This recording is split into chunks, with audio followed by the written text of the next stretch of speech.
Hi hello welcome to post 360. నేను మీ మురళీ రాపల్లి. మన గౌరవనీయులైనటువంటి విద్యాశాఖ మంత్రి లోకేష్ గారు ఒక్కసారి సార్ని కనుక మనం గమనించినట్లయితే గతంలో వాళ్ళ పిల్లల్లాగే అందరినీ చూసుకుంటాము, ఇటువంటి రిఫార్మ్స్ తీసుకొస్తున్నామంటూ లోకేష్ గారు మాట్లాడటం జరిగింది.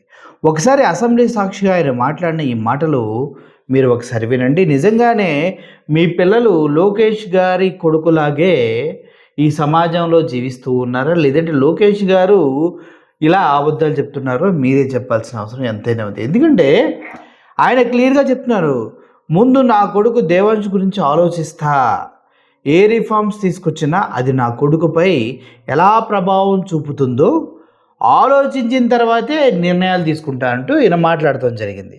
అసలు ఇందులో ఎంత గొప్పతనం ఉందంటే, తన కొడుకులాగే అందరినీ చూసుకునే ఆలోచన నాకుందని చెప్పే ప్రయత్నం చేస్తున్నారు గౌరవనీయులైనటువంటి లోకేష్ గారు. సార్, మరి వాస్తవాల్లోకి వెళ్దాం ఒకసారి. కానివ్వండి అధ్యక్ష. నేను మా డిపార్ట్మెంట్ ఒకటే చెప్తాను. చెప్పు. ఒక నిర్ణయం తీసుకునే ముందు మనం అందరూ ఆలోచించాల్సి, ఒకవేళ మన బిడ్డనే ఆ పరిస్థితుల్లో ఉంటే మనం ఎలాంటి నిర్ణయం తీసుకుంటాం. Keep child centre of our universe. నేను ఎప్పుడు ఆలోచిస్తాను అధ్యక్ష, ఒక రిఫార్మ్, ఒక సంస్కరణ తీసుకురాలంటే నేను ముందు నా కొడుకు గురించి ఆలోచిస్తాను అధ్యక్ష. దేవాంశ్కి ఇది ఎట్లా ఎఫెక్ట్ అవుతుంది, ఇది పాజిటివా నెగిటివా, అట్లా ఆలోచించి దాని తర్వాతే మనం నిర్ణయం తీసుకోవాలి. నేను డిపార్ట్మెంట్కి ప్రతి మీటింగ్ లో చెప్తాను అధ్యక్ష, ఎవ్రీ మీటింగ్ నేను చెప్తాను. ఎందుకంటే పిల్లలు ఉన్నారు, తల్లిదండ్రులు ఉన్నారు, ఆస్పిరెంట్స్ ఉన్నారు, అందరూ చూస్తున్నారు మన వైపు, కోట్లాది మంది మన వైపు చూస్తున్నారు. ఒక మోడల్ గా మనం చేయాలి. ఏం చేసినా భారతదేశంలో నంబర్ 1 మోడల్ ఆంధ్ర రాష్ట్రాన్ని చేయాలి. ఆ లక్ష్యంతో మేము చేస్తున్నాం అధ్యక్ష. మన జరిగిన ఎగ్జామ్స్ లో కొంతమందికి అవకాశం రాలేదు. ఎస్, మళ్ళీ ఎగ్జామ్స్ నిర్వహిస్తున్నాం. Definitely prepare. ఎగ్జామ్స్ త్వరలో ఆల్రెడీ జాబ్ క్యాలెండర్ లో మేము ప్రకటించాం ఎప్పుడు ఎగ్జామ్స్ ఉంటాయి, టెట్ అయింది, ఇంకా డిఎస్సి నోటిఫికేషన్ కూడా ఇస్తాం. ప్రిపేర్ అవ్వండి. మళ్ళీ మెరుగైన అవకాశం మీకు వస్తుంది, దాంట్లో మీకు ఎలాంటి సందేహం లేదు.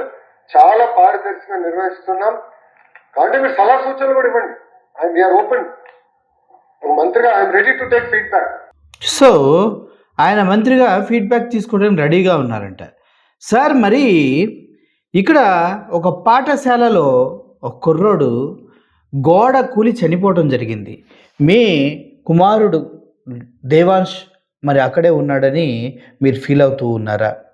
ఎందుకంటే మీ కుమారుని ఎందుకు ప్రైవేట్ స్కూల్లో చదివిస్తూ ఉన్నారు? దయచేసి ఆంధ్రప్రదేశ్లో ఏదో మీరు మంగళగిరిలోనో లేకపోతే కుప్పంలోనో ఒక గవర్నమెంట్ స్కూల్లో ఎందుకు చదివించట్లేదు? ఎందుకంటే మీరు చాలా గొప్పగా చెప్తున్నారు కదా, నేను రిఫార్మ్స్ తీసుకొస్తే దేవాంశునే ఊహించుకొని రిఫార్మ్స్ తీసుకొస్తాను అని. మరి మీ దేవాంశ్కి ఇంగ్లీష్ మీడియం ఎందుకు? మరి ఆంధ్రప్రదేశ్లో ఉన్నటువంటి గవర్నమెంట్ స్కూల్లో చదువుకునే పిల్లలకు ఇంగ్లీష్ మీడియం వద్దు అని మీరు ఎందుకు అంటూ ఉన్నారు? అంటే మీ దేవాంశలాగా ఆలోచించేటట్లయితే నేను అడుగుతున్నాను సార్. మీరు అంతా అసెంబ్లీలో క్లారిటీగా చెప్తూ ఉన్నారు కదా, మరి దాని గురించి అడుగుతున్నా. ఇప్పుడు దేవాంశలాగా అందరూ ఉండాలనుకుంటే మరి ఇంగ్లీష్ మీడియం ఎందుకు తీసేశారు సార్ అని అడుగుతున్నాను సార్. చెప్పగలరా? చెప్పలేరు. ఇప్పుడు మీ అబ్బాయిని ఎందుకు ప్రైవేట్ స్కూల్లో లక్షల ఫీజు కట్టించి ఇంగ్లీష్ మీడియం చదివిస్తున్నారు? అదేవిధంగా ఆంధ్రప్రదేశ్లో ఏదో గవర్నమెంట్ స్కూల్లో చదివించి ఇది కదా మీరు చేయాల్సిన రిఫార్మ్స్. చాలామంది మిమ్మల్ని చూసి వాళ్ళ పిల్లల్ని కూడా గవర్నమెంట్ స్కూల్లో చేర్పిస్తారు కదా, తద్వారా ప్రైవేట్ స్కూల్ యొక్క ప్రాబల్యం తగ్గి గవర్నమెంట్ స్కూల్స్లో విద్యార్థులు పెరుగుతారు కదా. మీరెందుకు మీ కొడుకుని గవర్నమెంట్ స్కూల్లో చేర్పించట్లేదు? అంటే మీరు మాటల వరకేనా, అసలు పనులు చేయరా మీరు? ఏ సార్? ఏమండి లోకేష్ గారు, మిమ్మల్ని అడుగుతుంటా, చెప్పండి. ఏం చేద్దాం? మీరు చాలా గొప్పగా నా కొడుకునే ఊహించుకుంటా అన్నారు. మరి మీ కొడుకుతో ఎందుకు యూట్యూబ్ ప్రోగ్రామ్స్ చేయిస్తున్నారు? ఇక్కడ ఉన్న పిల్లల్ని ఎందుకు స్కూల్లో ఊడిపిస్తున్నారు? ఎందుకు మీ కొడుకు పంచపక్ష ప్రమాణాలు పెడుతూ ఉన్నారు? ఇక్కడ బీసీ హాస్టల్, ఎస్సీ హాస్టల్స్ కనీసం గంజి నీళ్ళకు కూడా గతి లేక అల్లాడుతూ పోతూ ఉన్నారు. మొన్నటికి మొన్న మార్కాపురం వెళ్ళండి సార్. మార్కాపురంలో పిల్లలంతా రోడ్ల మీద బకెట్లు పట్టుకుని తిరుగుతూ ఉన్నారు సార్ వాటర్ కోసం. మరి మీ కొడుకు కూడా అలాగే బకెట్ పట్టుకుని రోడ్ల మీద తిరుగుతూ ఉంటాడా సార్? అంటే ఊహించుకుంటారు కదా మీరు, నా కొడుకులాగే ఉండాలని మంత్రిగా మీరు అన్నీ చెప్తారు కదా, పైగా సలహా ఇస్తే తీసుకుంటా అంటున్నారు కదా. సార్ చెప్పండి, ఎందుకు మీ కొడుకులాగే వీళ్ళని కూడా మీరు ఎందుకు చూడట్లేదు? సలహా ఇస్తే తీసుకుంటా అన్నారు కదా, ఇప్పటి వరకు గవర్నమెంట్ స్కూల్స్ ఎందుకు ఎన్ని మూతపడినాయో చెప్పగలరా? చెప్పండి, ఎందుకు మూతపడుతున్నాయి? మీ కొడుకు ఎందుకు ఇంగ్లీష్ మీడియం చదివిస్తున్నారు? మీ నాన్నగారేమో బయటకు వచ్చి, ముఖ్యమంత్రి చంద్రబాబు నాయుడు గారు ఒక్కొక్క కుటుంబంలో మూడో బిడ్డకి 30,000, నాలుగో బిడ్డకి 40,000 అంటూ ఉంటారు. మరి మీ కొడుకుల్లాగే ఇంకొక నలుగురిని మీరు ఎందుకు కన్నటం లేదు? మీకు కూడా 30,000, 40,000 ఇస్తారు కదా చంద్రబాబు నాయుడు గారు, మీరు ఎందుకు కంటలేదు? చంద్రబాబు నాయుడు గారికి మీరు ఒక్కరే పుత్రరత్నం, మీకు దేవంశి గారు ఒక్కరే పుత్రరత్నం.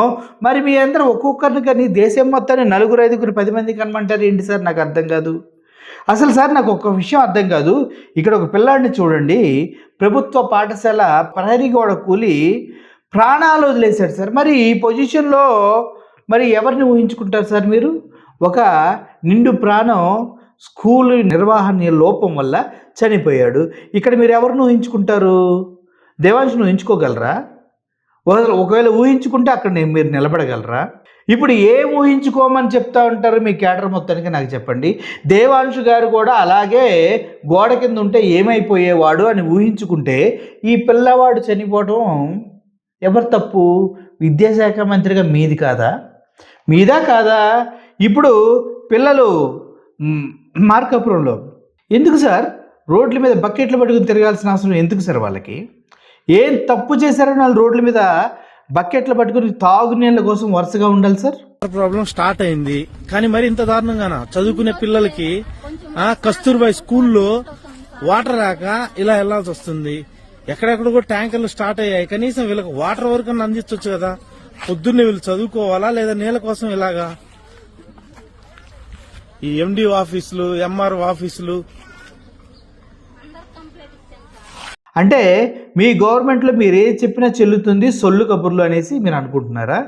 అంటే ఎదుటివాడు ప్రశ్నించడానికి కనీస అర్హత లేదు అని మీరు అనుకుంటున్నారా? సార్ ఇప్పుడు గవర్నమెంట్ స్కూల్స్ ఎలా ఉన్నాయి సార్? మీరు ఏమైనా గవర్నమెంట్ స్కూల్స్కి ఇప్పటివరకు ఏమైనా బాగు చేసిన గవర్నమెంట్ స్కూల్ ఒకటి ఉందా సార్? లేదే. మరి మీరు గవర్నమెంట్ స్కూల్ ఒక్కటి కూడా బాగు చేయకుండా ఎలా చెప్తారు సార్ పిల్లలకి మేము అన్నీ ఇస్తున్నామని? ఎలా చెబుతారు సార్ అని అడుగుతూ ఉన్నా. సార్ ఒక విషయం నేను క్లియర్గా చెప్తున్నా, మీ కొడుకును కూడా తీసుకొచ్చి ఎందుకు మీరు గవర్నమెంట్ స్కూల్లో చేర్పించరు? చేర్పిస్తే చాలా బాగుంటుంది కదా, చేర్పించండి సార్. ఒకసారి మీ కొడుకు ఫీల్ అవడం ఎందుకు? అది ఒరిజినల్గా తెలిస్తే బాగుంటుంది కదా. ఇక్కడ మార్కాపురంలో పిల్లలు రోడ్లపైన బకెట్లు పట్టుకొని నిలబడాల్సిన అవసరం ఎందుకు వచ్చిందో మీరు ఒకసారి చెప్పాల్సిన అవసరం ఉంది సార్. ఎందుకంటే మీరు మీ కొడుకులాగే వీళ్ళని ఫీల్ అవుతున్నా అని చెప్తున్నారు కాబట్టి నేను కూడా అడుగుతున్నా. మీ కూతుర్లు లేరుకొని ఆ ఫీలింగ్ అనేది తెలిసేమో అడుగుతున్నా. మీ కూతుర్లు రోడ్ల మీద బకెట్ పట్టుకొని ఒక్క చుక్క నీళ్ళ కోసం వెతుకుతూ ఉన్నారు సార్. ఏం చేద్దాం సార్? ఏం చేద్దాం? మీరు ఫీల్ అయి చెప్తున్నారు కదా అసెంబ్లీలో, దానికి చెప్పండి. ఇదిగోండి ఇక్కడ మీరు పబ్లిసిటీ పిఆర్ కోసం పోరాటం పనిలో మాత్రం 0 అంటూ ఒక మహిళ మాట్లాడుతున్నారు సార్. ఏంటో ఇది వినండి, అసలు నాకు అర్థం కాలేదు ఈవిడ ఎందుకు ఇలా మాట్లాడుతున్నారు. ఎడ్యుకేషన్ మినిస్టరే స్పందించిన తర్వాత కూడా ఏ అప్డేట్ లేకపోవడం అనేది నాకైతే వింతగా ఉంది. యువతి వీడియో సామాజిక మాధ్యమాల్లో వైరల్ గా మారి విద్యాశాఖ మంత్రి నారా లోకేష్ దృష్టికి వెళ్ళింది. ప్రజ్ఞానాయక్ తండా ప్రాథమికోన్నత పాఠశాలను తెరిపిస్తానని మంత్రి లోకేష్ హామీ ఇస్తూ సామాజిక మాధ్యమం ఎక్స్ లో పోస్ట్ చేశారు. గాయత్రి అనే యువతి పాఠశాల మూతపడిన విషయంపై వీడియో తీసి ఇన్స్టాలో పోస్ట్ చేశారు. స్పందించిన మంత్రి లోకేష్ పాఠశాల ప్రారంభించడానికి చర్యలు తీసుకుంటామని హామీ ఇచ్చారు. చూసారు కదా, ఇదంతా చూసిన తర్వాత మీరు ఏమనుకున్నారు? ఖచ్చితంగా మా ఊర్లో స్కూల్ రీఓపెన్ అయిపోయి ఉంటుంది అనుకున్నారు కదా. అవ్వలేదండి.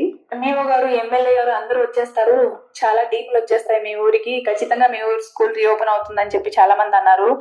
కనీసం సర్పంచ్ కూడా రాలేదండి.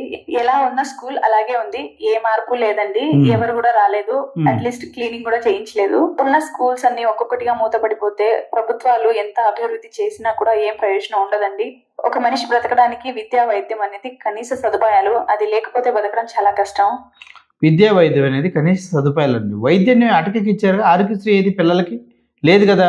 కానీ అధికారులు ఎవరైనా వచ్చి కనీసం ఎంతమంది పిల్లలు ఉన్నారు, ఎంత జనాభా ఉంది, నిజంగానే మీ ఊరికి స్కూల్ అవసరమా లేదా అని అడిగే వాళ్ళే లేరు. ఎవరు కూడా రాలేదండి మా ఊరి దాకా అయితే. మంత్రులు, ముఖ్యమంత్రులు ఆదేశించినంత మాత్రం గ్రౌండ్ లెవెల్లో రియాలిటీ వేరేది ఉంటది. కనీసం ఇక్కడికి వచ్చి చూసే నాదుడు కూడా లేడు. అట్లీస్ట్ తర్వాత ఏమైంది, మీరు నిజంగానే మీ ఊరి స్కూల్ రీఓపెన్ కి ఎలిజిబుల్ ఉందా లేదా అని కూడా ఎవరు చెప్పలేదు. అలా అయినా చెప్పేస్తే మా ఊరి పిల్లల్ని వేరే దగ్గరికి ఎక్కడైనా జాయిన్ చేసుకుంటారు కదా. నేను ఆ వీడియోని మా ఊరి స్కూల్ రీఓపెన్ కోసం చేయలేదు, వేరే ఊర్లలో ఇట్లా క్లోజ్ అవ్వకుండా ఉంటుంది, వాళ్ళకి అవేర్నెస్ గా ఉంటుందని చేశాను. కానీ లక్కీలీ సార్ దాకా అది వెళ్ళడం, సార్ స్పందించడం నిజంగానే చాలా పాజిటివిటీ పెరిగింది నాకు. కానీ ఆ తర్వాత ఏ అప్డేట్ లేకపోవడం అనేది చాలా బాధాకరం. మా తండా సమస్యను గురించి రెస్పాండ్ అయినందుకు నారా లోకేష్ గారు చాలా చాలా ప్రత్యేకమైన ధన్యవాదాలు సార్. మా తండా వాసులు ఇంకా కొంచెం అభివృద్ధిని మేము కోరుకుంటున్నాము. మీ చొరవతోటి మా ఊర్లో స్కూల్ నిజంగానే రీఓపెన్ అయితే మాకంటే అదృష్టవంతులు ఇంకెవరు ఉండరు సార్. దయచేసి ఈ సమస్యను అందరి సమస్యలాగా భావించండి. నేను ఒక్కదాన్నే కాదు, నా ఒక్కదాని పిల్లల కోసం నేను ఆలోచించడం లేదు, మా తండాలో ఉన్న గిరిజన ప్రజల అందరి పిల్లల గురించి నేను ఆలోచిస్తున్నాను. దయచేసి మాకు స్కూల్ని రీఓపెన్ చేయించండి సార్. ఎందుకు సార్ ఎందుకు అడిగించుకుంటున్నారు లోకేష్ గారు? ఎందుకు అడిగించుకోవాల్సిన అవసరం ఏంటి? మీరు విద్యాశాఖ మంత్రిగా ఉండి ఆల్రెడీ యాక్షన్ తీసుకుంటానని చెప్పిన తర్వాత కూడా దాని దగ్గర ఏం జరగలేదంటే ఏంటి అసలు? చూడండి, వల్ల మా ఊర్లో గవర్నమెంట్ స్కూలే లేకుండా మూతపడిపోయింది. మా ఊర్లో జరిగినట్టుగా ఇంకే ఊర్లోనూ జరగకూడదనే ఉద్దేశంతో ఈ వీడియో చేస్తున్నాను. ఒకప్పుడు 150-200 మంది స్ట్రెంత్ ఉండే ఈ స్కూల్లో చాలా మంది ఇదే స్కూల్ నుంచి చదివి గవర్నమెంట్ జాబ్ లో స్థిరపడ్డారు. అందులో నేను కూడా ఒకదాన్ని. 2024లో 3 పిల్లలే ఉన్నారు. స్ట్రెంత్ లేరనే కారణం చేత అప్పుడు టీచరు అందరితో సంతకాలు చేయించుకొని టెంపరవరీగా మీ ఊరి స్కూల్ ని మూసేస్తాము, మళ్ళీ తెరిపిస్తాను నేనే అని చెప్పి నమ్మించి అందరి దగ్గర సంతకాలు చేయించుకున్నారు. అప్పుడు మాకు తెలియలేదు ఇట్లాగా ఒకసారి మూసేస్తే మళ్ళీ తెరవడానికి వీలవ్వదని. ఆ తర్వాత నేను ఎంఈఓ గారి దగ్గరికి కూడా వెళ్ళొచ్చాను. ఆ తర్వాత తెలిసిన వాళ్ళ త్రూ డిఈఓ గారితో కూడా మాట్లాడాము. కానీ వాళ్ళు చెప్పింది ఏంటంటే ఒకసారి క్లోజ్ అయిపోతే మళ్ళీ స్కూల్ తెరవడానికి అవ్వదు అని. ఇప్పుడు మళ్ళీ స్కూల్ రీఓపెన్ అవ్వాలంటే కమిషనర్ దగ్గర నుంచి ఆర్డర్స్ ఉండాలట. కాబట్టి మీ ఊర్లో రన్ అవుతున్న స్కూల్ ఒక్క పిల్లోడైనా ఉండనియండి, కానీ స్కూల్ మాత్రం మూసివేసే పరిస్థితి ఎట్టి పరిస్థితులను తెచ్చుకోవద్దండి. నాకు తెలిసినంత వరకు అన్ని ప్రయత్నాలు నేను చేసేసాను. ఇప్పుడు మా ఊర్లో స్కూల్కి వెళ్ళే పిల్లలు 7 మంది ఉన్నారు. స్కూల్ రీఓపెన్ అయ్యే మార్గం మీకు ఏమైనా తెలుసుంటే చెప్పండి, అలా కూడా ట్రై చేయండి. లేదమ్మా, సమస్య లేదు. స్కూల్ రీఓపెన్ అనేది అవ్వదు, అయిపోయింది. లోకేష్ గారు కూడా చెప్పారుగా, చేయాలడిచ్చేస్తాను తీసేస్తాను కాలా. ఏ లోకేష్ గారు, మీ ఇక్కడ ఉన్నటువంటి 7 స్టూడెంట్స్ ఎవరైతే ఉన్నారో వాళ్ళెవరు మన దేవాంశులాగా మీకు కనిపించలేదా? పాపంగా కనిపించి ఉంటారులేండి, ఎందుకంటే తండావాసులు కదా, అడవి జనాలు, అడవి మనుషులు, అడవి సాంప్రదాయాలు, అంతే కదా సార్. సార్, వేరే దేశాల్లో ఒక్క స్టూడెంట్ కోసం ట్రైన్లు నడిపిన ఘటనలు ఉన్నాయి. మీకు తెలియదా? అవి తెలుసా? విద్యాశాఖ మంత్రి కాబట్టి మీకు తెలిసే ఉంటుంది. పైగా స్టాన్ఫోర్డ్ యూనివర్సిటీ నుంచి డిగ్రీ తీసుకొని వచ్చిన మీలాంటి వాళ్ళకి నాలాంటి ఏదో మిడిమిడి జ్ఞానవంతులు కొద్దిగా చదువుకున్న వ్యక్తులు ఏం చెప్తారు చెప్పండి? మా అన్ని ఆర్సిఎం స్కూల్స్ లేకపోతే గవర్నమెంట్ స్కూల్స్లో చదివిన బతుకులు కదా మావి. మీరంటే స్టాన్ఫోర్డ్ ఆ రేంజ్లో ఉన్న వ్యక్తులు విద్యాశాఖలో రిఫార్మ్స్ ఎలా తేవాలంటే మీ కొడుకును ఊహించుకునే వ్యక్తి ఇక్కడ 7 స్టూడెంట్స్ ఉన్నారంటే 7 స్టూడెంట్స్ మీ కొడుకులాగా వాళ్ళలాగా ఊహించుకోలేరా మీరు? అంటే మీరు చెప్పడం వరకే చెప్తారా సార్? ఏంటి సార్ పరిస్థితి? ఎందుకు ఇలా చేస్తున్నారు మీరు?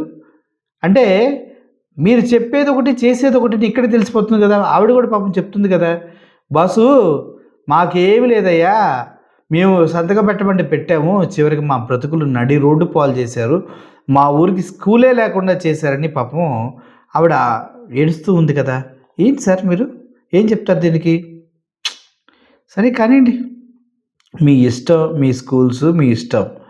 అయితే ఈ కబుర్లు మాత్రం జనాలకు చెప్పకండి. పిల్లల జీవితాన్ని నడి రోడ్డుకి వదిలేశారని చెప్పకండి. ఇంకా మీకు ఇంకో వీడియో పంపిస్తా, మా జీవితాలకి కనీసం ఒక రోడ్డు వేయండి అయ్యా, మేము వెళ్ళి చదువుకుంటామనే పిల్లలు చాలామంది ఉన్నారు. రోడ్ ఏంటి sir? Bengaluru road sir, please sir. బిర్నే రోడ్ ఏంటి సార్? సార్ మేము నడచలేకపోతున్నాం సార్, ప్లీజ్ సార్. రోడ్ ఏంటి సార్? 4 కిలోమీటర్లు సార్, నడచలేకపోతున్నాం సార్, కాళ్ళు నొప్పులు సార్. ఇక్కడ మీరు ఇప్పుడు చూస్తుంది సాలూరులో ప్రభుత్వ పాఠశాల ప్రహరీ గోడ కూలి 10వ తరగతి విద్యార్థి మృతి చెందాడు. స్కూలు గోడలు శిథిలావస్థకు చేరుకుందని విద్యార్థులు ఫిర్యాదు చేసినా కనీసం పట్టించుకొని సిబ్బంది. సార్, వీళ్ళకి మీరు చెప్పలేదా పిల్లల్ని దేవాంశులా చూసుకోండి, చచ్చిపోతే బాగోదని? చెప్పుంటారులేండి, వీళ్ళదాకా వెళ్ళి ఉండదు. మీరేదో అసెంబ్లీలో అలా చెప్పుంటారు. ఆ రోజు గోడకుల్ని తరుణ్ తేజ్ అనే విద్యార్థి దుర్మరణం. దీంతో స్కూల్ వద్ద వచ్చి గుండెలు పగిలేలా రోధిస్తున్న వాళ్ళ తల్లిదండ్రులు. సార్ వాళ్ళ గుండెలు రోదనైనా మీకు వినిపిస్తుందా? మళ్ళీ ఇక్కడ కూడా మీ అందరికీ చెప్తాను, గుండెలు రోధించేలాగా పగిలేలా రోధిస్తున్న తల్లిదండ్రుల్ని ఓదార్చండి అని చెప్తారు. అంతేగాని గోడలు స్కూల్స్ మాత్రం బాగు చేయరు. ఎందుకు సార్ ఇది? ఇంకా కబుర్లు చెప్పడం ఎందుకు చెప్పండి? ఇంత దారుణం సార్ ఆంధ్రప్రదేశ్లో పరిస్థితి, స్కూళ్ళ పరిస్థితి. నారాయణ శ్రీ చైతన్య స్కూళ్ళలో ఏది కూలదో ఎందుకంటే సార్ నాకు అర్థం కాదు. దట్టు మీ కొడుకు చదివే స్కూల్స్ ఏంటో, స్కూల్స్ పేరు కూడా దయచేసి చెప్పండి, ఫీజు అంతా కూడా చెప్పండి మాకు చూద్దాం. కళ్ళపుల్లి కబుర్లు, మనుషుల్ని మోసం చేయడానికి కబుర్లు, ఇవి కాదు కదా సార్ చెప్పవలసింది. మనం ముఖ్యమైనటువంటి పదవి విద్యాశాఖలో ఉన్నాం. దేశ భవిష్యత్తుని, రాష్ట్ర భవిష్యత్తుని తిరిగి రాయగలిగే శక్తి ఉన్నటువంటి శాఖలో మీరుండి పిల్లలు చనిపోతుంటే స్కూళ్ళు మూసేస్తుంటే పట్టించుకోకుండా అందరికీ దేవాంశని చిన్న బిడ్డ పేరు ఎందుకు బయటికి తీసుకొస్తున్నారు మీరు? తప్పు కదా సార్, మీరు చేసేది లేదు అక్కడ, కానీ పేరు తీసుకొస్తున్నారు. తప్పు సార్, ఇది తప్పు. ఏమైనా అనుకోండి, ఇది నాకు నచ్చలేదు. Thank you for watching this video. Murali signing off. Thank you so much.